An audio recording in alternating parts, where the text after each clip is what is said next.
We all hear the phrase strong woman, and in fact, some of us have been called a strong woman, and at first it sounds like the highest compliment because it signifies resilience, it signifies being independent, and it signifies being powerful and unstoppable. However, in reality, it's not as flattering as it sounds and can feel more like a parody. For today's topic, I'll be sharing a quick insight on the Strong Woman Parody and the hidden cost behind a compliment. If you're joining me for the first time, my name is Shukrat Balagan. Welcome, and this is Say It Silly Podcast. Stay tuned.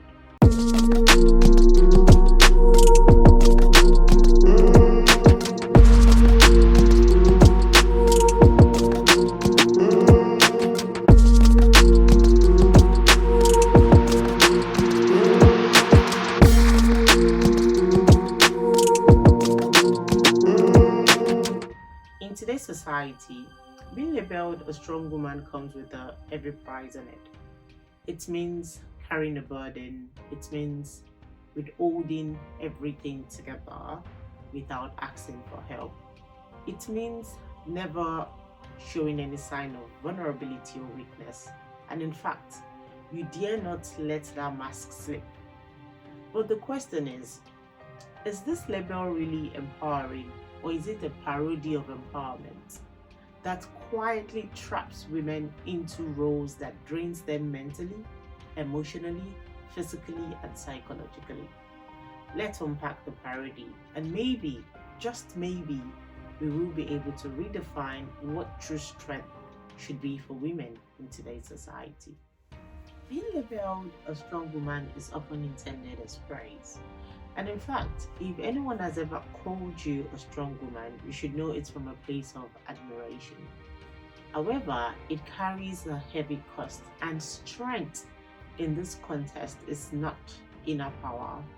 It gradually becomes an expectation to endure and suppress your vulnerability and also carry the emotional burdens of others.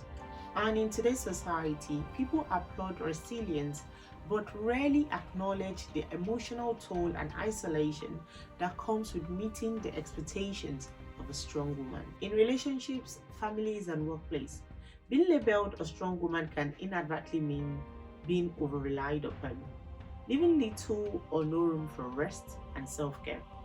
Meanwhile, the true definition of strength is not withstanding pressure, it's recognizing one's limits and seeking for help when needed. So, in as much as the label is intended as a compliment, it can also unintentionally mask the cost that comes with being expected to be resilient always. When someone says you're such a strong woman, if I'm to be honest, most of the time it's with good intention, and that's because they admire your courage, they admire your independence, they admire your ability to push through every challenges. On the surface, that's very empowering. But underneath the compliment comes subtle assumptions which are not so flattering. People assume that you do not need help, meaning you'll figure out things on your own and they don't have to step in. There is also the assumption that you don't get tired, and in fact, you can take on more responsibilities and pressure without breaking, aka, you're the human robot. And vulnerability is a sign of weakness. You dare not allow that mask slip. And I can recall vividly now because there was a time whereby I was going through life challenges, and everyone around me kept saying, "Oh, Shukrat, you're a strong woman." And in as much as I know it came from a good place, and in fact, they prayed and wished me well. However, what I needed the most at that time is to express my vulnerability. I wanted to cry, I wanted to scream, but you know what? I couldn't do that because my vulnerability was silenced by their compliments of, "Oh, you're such a strong woman." And that's why I mentioned earlier that being labeled a strong woman can be very empowering. However, it can unintentionally mask asking that person to meet the expectations of being resilient in all ramification. For a very long time in our society, women are expected to compromise more, and carry the weight of their relationship. And in fact, they are expected to keep the relationship together. Unfortunately, that's the society we have all found ourselves in because our parents, our mothers tolerated it. And that's why we're trying to gradually change the narratives by doing what is right. Going back to the topic, a woman who is labeled a strong woman is expected to be the forgiver in the relationship. In fact, as a strong woman, you should forgive faster and love harder. You have to carry that forgiver banner. And over the time, what this creates is it creates an imbalance in the relationship whereby the strong woman becomes the rock and the man leans on the rock indefinitely.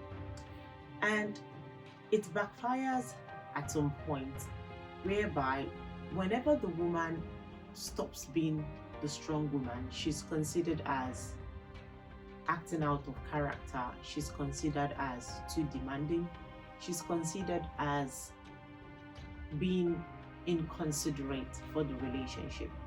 And that's ironic here because up until the time she's bottling it all in, she's seen as a very, very strong woman. The moment she decides not to hold it all in anymore, she's criticized, and in fact, her strength is being questioned. Her strength may then become isolation, and she might struggle silently. And since the society has already labeled her a strong woman, she's expected to be the pillar that provides solution, provides emotional and financial support in some cases. And this in itself can lead to emotional burnout because being the dependable one and not having anyone to lean on is also a crisis. In the professional settings, women are praised but also penalized. When a woman decides to take on additional workload, she's considered as being a strong woman. And in fact, there is this assumption that she doesn't need additional help. And when a woman is assertive, she's seen as being aggressive. Meanwhile, men who are assertive are seen as being confident and in fact, having strong leadership skills. And you see this double standard, it forces women to overperform at the cost of rest for recognition. And if you ask me, I would say both work and family put women in a strong by default role because they are admired outwardly and criticized but not supported. Don't get me wrong, I am not saying that the phrase strong woman needs to disappear. I am just stating that it needs to be redefined in today's society because for too long, strength has only been seen as enduring, how much a woman can carry, sacrifice, and survive. And endurance is not about strength, it's about surviving. And women are deserving of more than just surviving. If you ask me, there is strength in balancing. And balancing simply means knowing which load to carry and which one to set apart. There is strength in saying yes, and there is also power in saying no. And don't let the society fool you into thinking because you're called a strong woman, you shouldn't ask for help. Or perhaps asking for help is a sign of weakness. It's the opposite. It takes a lot of courage to open up and realize that yes, we need help from others. And in fact, delegating and leaning on others is a sign of wisdom, not weakness. And there is strength in vulnerability and boundaries. And in fact, strength without openness is a cage. Crying and admitting fears does not cancel it, it completes it. And a strong woman is not the one that stretches herself thin for everyone. A strong woman is the one who knows how to protect her peace, knowing fully well that her boundaries are a way for her to thrive. Thank you for watching this far. If you haven't subscribed to my YouTube channel, please do. I'm trying to grow this channel to 5,000 subscribers this year, and with your help, I believe I can achieve it. Thank you. And to you watching, please ask yourself the next time you call someone a strong woman, are you celebrating her or perhaps asking her to carry more than she should? Strength is not a mask. Strength is freedom to be strong, soft, and human all at once. I'll see you in my next video. Thank you for your time.